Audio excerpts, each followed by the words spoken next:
Hello. Sorry I'm dark. I'm out on my front porch. And I'm going to try something different today. So let me see if I can turn on the light, see if that helps.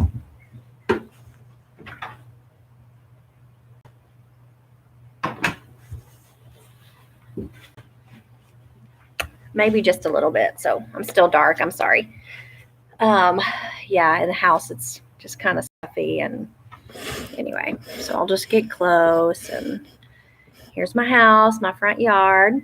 Hey, Christina, how are you? It was such a pretty day today. I thought I would finish our week outside. It was just so beautiful. I couldn't not be out here. So if you see a squirrel run by or a cat or a dog or a bird fly by, new guests. So Monday night, no, Tuesday night was chapter 1 and chapter 2. And we have Elmer and the dragon with lots of tangerines. And they followed the compass until they got stopped by a huge storm. Hey, Serena, how are you? And then the storm made it to where the wings of the dragon were so soaked that this is actually my front yard. My backyard's pretty cool too. So, but my cord wouldn't reach to my backyard. So maybe I can do wireless there sometime soon. But yeah, this is our front yard. It's pretty crazy. So the dragon was carrying Elmer until the wings got too wet. And then, hey, Kelly, how are you? You have all the kiddos with you? And then, yeah, I'm Kelly. I'm sitting in my front yard on my front porch. Here's our porch swing over here and the boys' bike. So don't let the dog out, please. I'm reading. Put him in the backyard. Go. Oh, all the dogs are coming out. Okay. You can close the door. It's fine. I just hope they don't run away. So there's Jack and there's Bear. So looks like we're going to have company tonight. 7:02. No, we're not going to bark. Sit down, Jack. So here we get started. So we're going to do chapter 3. Bear. Here, let's put Jack in the house. Jack, go in. Jack, go in. Sorry about that. Hey, Reed and Caroline, how are you? Okay, here we go. Chapter 3, the sandbar. I don't know if you can see that. I'm just going to stick it in front of the camera. The sandbar. So they landed on a sandbar. I'm about to find out about the sandbar. The fog rolled along the sandbar, and out over the water, suddenly, Elmer shouted, "There behind you, look at that pretty little green island." "But Elmer, I can't move. Oh, Elmer, I hurt all over." The dragon grunted and groaned and strained and struggled, but he was too stiff to move at all. "Elmer, do you really see dry land not far off?" "Nice, near dry green land, and that water's shallow all the way. Are you sure you can't move?" "I'll try again." "How stupid, I can't even see the land after waiting here for it all night long in the soaking wet water," complained the dragon, glaring at the miles of ocean before him, which was all he could see. Elmer walked around to the dragon's head and pretended not to notice that he was crying. "Elmer, I guess I'm not much of a dragon. A little storm comes along and forces me down, and I stand in a little water for a little while, and it makes me so stiff that I can't move a single muscle." "That's not true at all," said Elmer. "It was a big storm, and you stood in a lot of cold water for a very long time, and besides, you're only a baby dragon, and you're not used to flying long distances. And just as soon as the sun dries you off, you'll be unstiff again. Have another lollipop." "Thanks, Elmer. But you'd better get unstiff pretty quick because the tide will come in and you'll be up to your stomach in water again." "Oh, no, no," whimpered the dragon.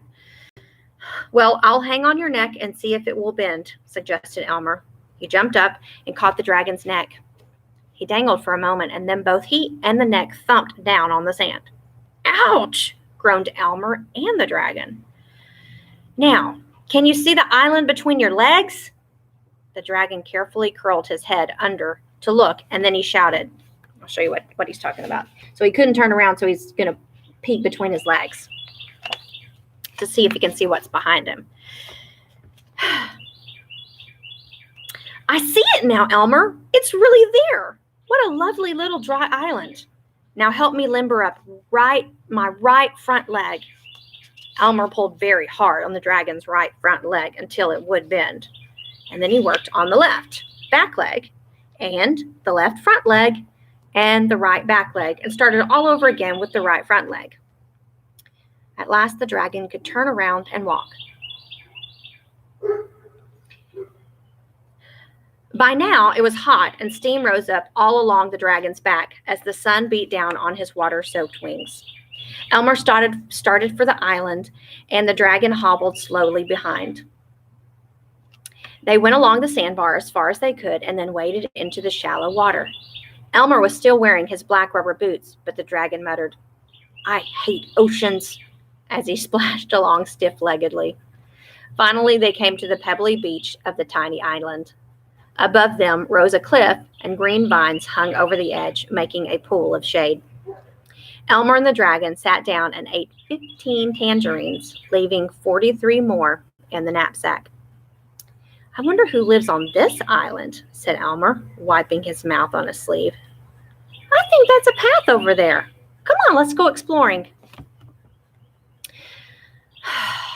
"I'm afraid I'll have to rest a while longer," said the dragon. "My wings are still wet and heavy, and I'm awfully hungry. Tangerine pills don't really fill me up, and I'm terribly thirsty, and maybe I'm going to faint." "Then you rest here in the shade while I go to look for food and water," said Elmer, as he picked up his knapsack and went off to follow the little path. So here's our sleepy, resting little dragon. That's already the end of chapter 3. So chapter 4, here we go. Chapter 4 is called The Island. So here we have, looks like Elmer's going to explore and find some things. The path wound between boulders on the beach and then rose steeply through a crack in the cliff. Elmer scrambled up, bracing himself between the rock walls, until he could find the next toehold. Just as he thought he could go no further, he found an old log ladder going straight up to the top of the cliff. "Somebody must live here," he thought as he climbed up the last rung and sat down. All around him rose beautiful, tall pine trees standing in rows, and he said, "Trees don't grow in rows all by themselves. These pines were planted here by somebody a long time ago." Elmer ate 4 more tangerines, and then he started through the pines to look for food and water. At last, he came out onto a sloping meadow. He saw a brook winding its way down the path, down the slope, and he ran to take a long, cool drink. "The dragon will be happy to see this," he thought. "But I do wish I'd find somebody to tell us where we are and how to get home." He followed the brook up the slope into an old apple orchard. Some of the trees had rotted down to stumps, but they had been planted in rows too. Elmer didn't see anybody anywhere, so he followed the brook back down the slope to a place where it made a pool of clear, cold water. He stooped down for another drink and found an old wooden bucket carved out of the trunk of a tree. "This bucket hasn't been used for many years," he thought as he scraped off the moss and weeds. "Maybe nobody lives here anymore." Elmer left the bucket beside the pool and followed the brook through ferns and bushes until it turned into a swamp.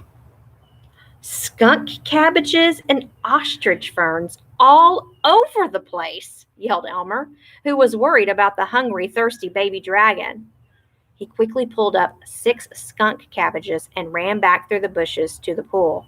He dipped the bucket half full, threw in the cabbages, and hurried through the meadow to the pines and the dragon. He knew he couldn't go down the ladder with the bucket, so he crawled to the edge of the cliff and peered through the vines.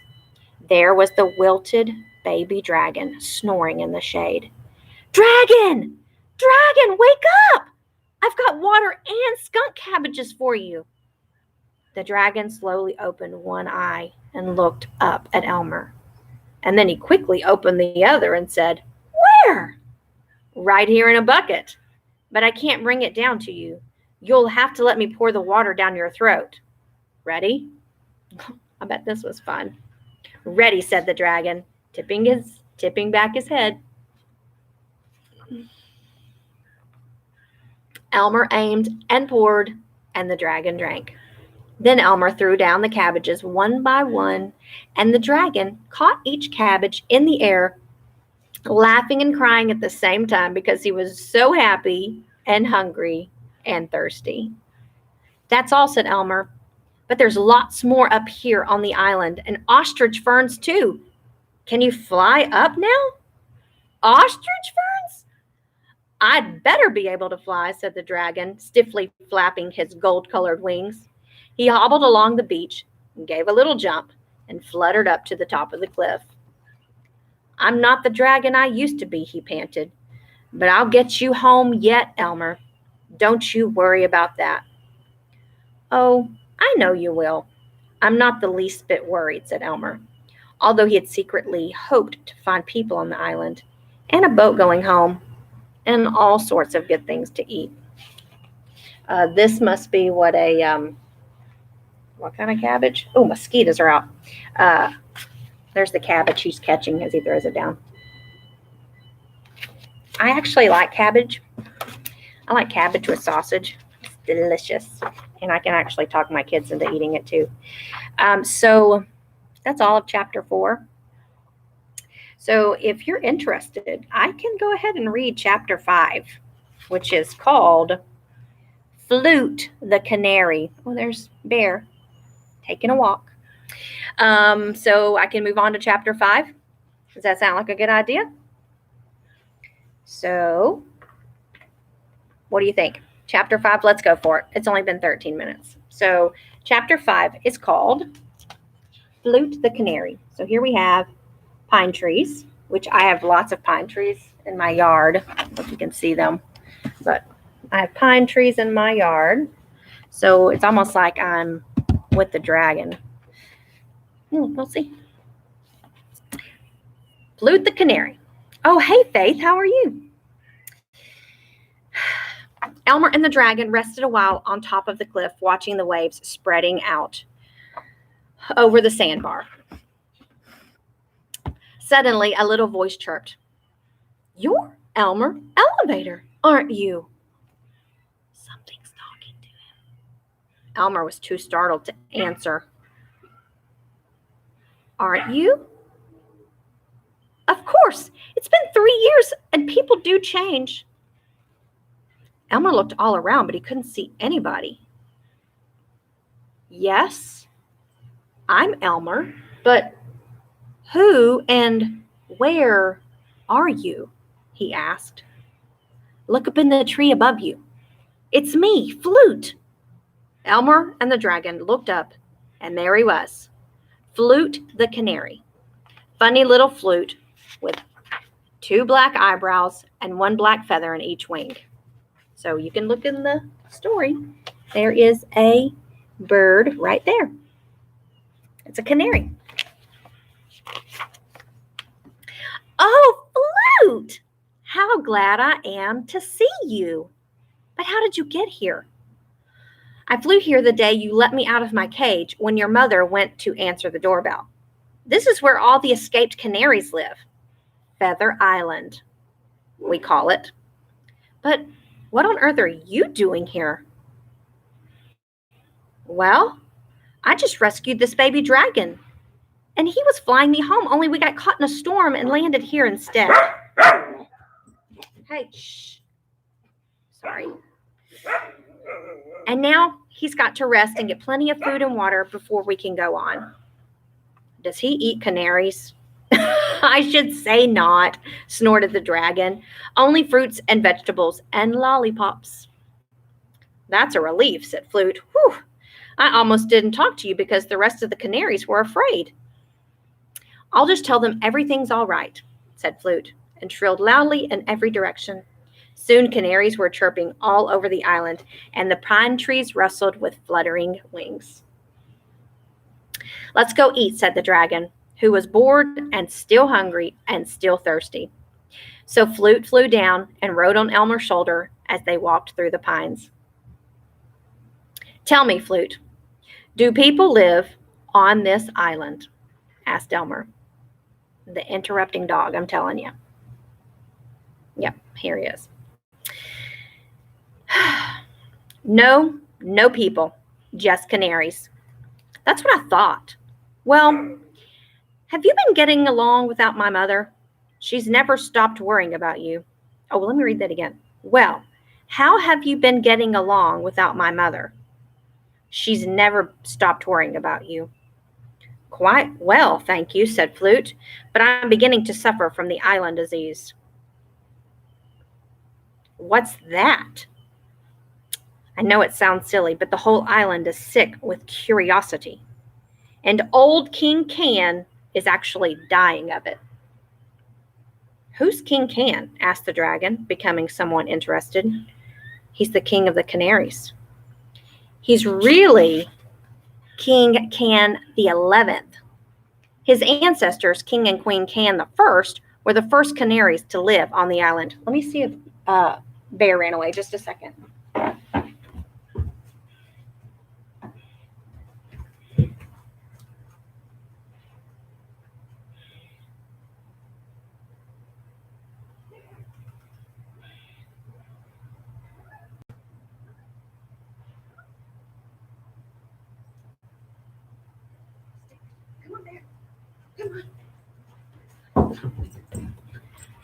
He did run away, but I got him. So we're back. Sorry. I didn't want him to get too far.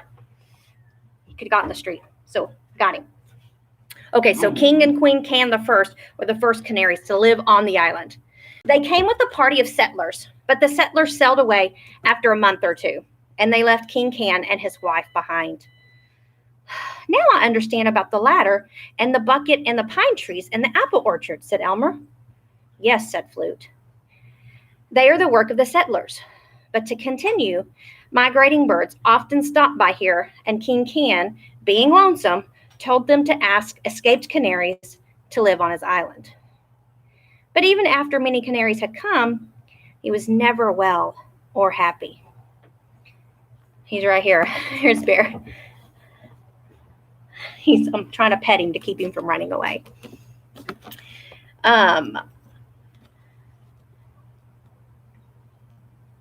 So even after they had come, he was never well or happy. And when the other birds asked why not, King Can would answer, I'm dying of curiosity.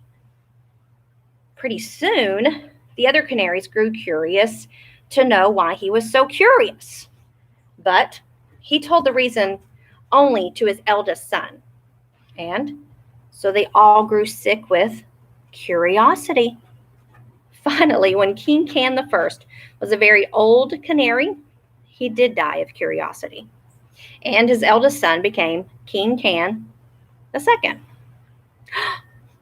Skunk cabbage, I smell skunk cabbage, interrupted the dragon right in the middle of the story, because by this time they had come onto the meadow. It's right over there in the swamp, said Elmer, and the dragon lumbered off to eat and to drink cold water. So they're on a canary island, and there's a king and queen canary. And so we have King and Queen Can the 11th, but it started with King and Queen Can the First. And they're all sick with dying of curiosity. So here we go, last page of this chapter. King Can the Second 3rd, 4th, 5th, 6th, 7th, 8th, 9th, 10th, all died of curiosity as very old canaries. And now King Can the 11th is sick with it. And the rest of us are sick too. I tell you, it's an awful thing, continued Flute. I suppose so, said Elmer. I wonder what they could have been curious about. See, there you go getting curious. What a great day it will be when this island gets over the plague of curiosity. Maybe I could help King Can the 11th, suggested Elmer. If he weren't curious anymore, then nobody else would be curious as to why he's curious, and everybody would get well. That's right, said Flute. Let's go see the king. He lives in the biggest tree in the forest. Elmer yelled to the dragon that he'd be back soon, but all he could hear was the loud munching and drinking noises in the bushes. And that's all of chapter 5. So we have this dying of curiosity, which curiosity is a good thing, because when you're curious about something, then you seek to find new things or find out something new about something, or to learn something new or interesting or exciting or intriguing, right? So I guess if you were overly curious, then you wouldn't be comfortable and content. So dying of curiosity could kind of make you sick if you're constantly curious and never content. So I think that Flute and Elmer have a great plan to just go tell King Can the 11th to just not worry and don't be curious. That way the rest of your people won't be curious and nobody else will be sick, and then it'll be over with. So we're going to find out next week, chapter 6. It's entitled King Can the 11th. So we will figure out what's going to go on next week about dying of curiosity. Well, ladies and gentlemen, it's been a great week. It's been a glorious day. We praise the Lord for this beautiful weather and sunshine, and I really enjoyed our scavenger hunt this morning. I think we should do that again. So much fun. So have a blessed weekend. Have a great time with your family, and I will see my second graders at 10 o'clock on Monday. Love you guys. Have a great weekend. See you soon.